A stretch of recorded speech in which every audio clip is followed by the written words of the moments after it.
আসসালামু আলাইকুম, যারা আমার ভিডিও দেখছেন সবাইকে স্বাগতম। আজকে আমি BF370 ভেঞ্চুরি এয়ারেটর আনবক্সিং করব এবং এটা সেট আপ করা দেখাবো। তারপর সেটা আমি পুকুরে ইনস্টল করব, সেটিও দেখাবো। তো প্রথমেই আমি প্রায় 16 ফিটের মতো আমি ক্যাবেল পাই। তারপরে সেখানে আরেকটি আমি কি বলা যায় ম্যানুয়াল বই, সেটাও আমার হাতে চলে আসে। আর পরবর্তীতে দেখি যে সেখানে সব সেট আপ ছিল এয়ারেটেরটা। তো দেখতেই পাচ্ছেন সেই 16 ফিট লম্বা তার।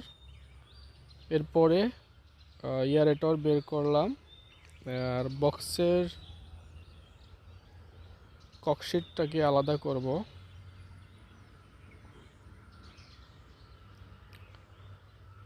ককশিট আলাদা করে এরপর দেখব হলো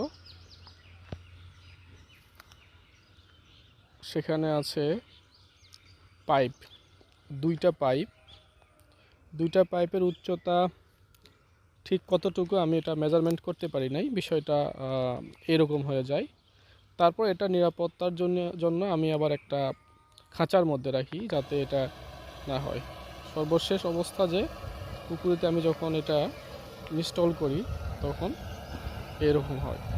তো আমার ধারণা আমার পুকুর যে 33% বা 30% হবে, তো সেখানে কাভার দিয়ে দিবে।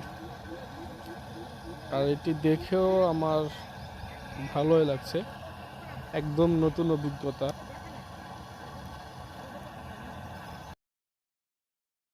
কিভাবে ইনস্টল করতে হয় এবং এটা কিভাবে পুকুরে দিলে এরকম অক্সিজেন গ্যাস এবং পানির যে ঘূর্ণন পাক তৈরি হয় সেটা আমি দেখলাম।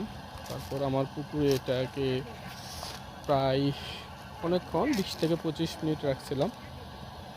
জাস্ট এটা পরীক্ষামূলক একটা কাজ ছিল যে কীরকম ঢেউ তৈরি হয়।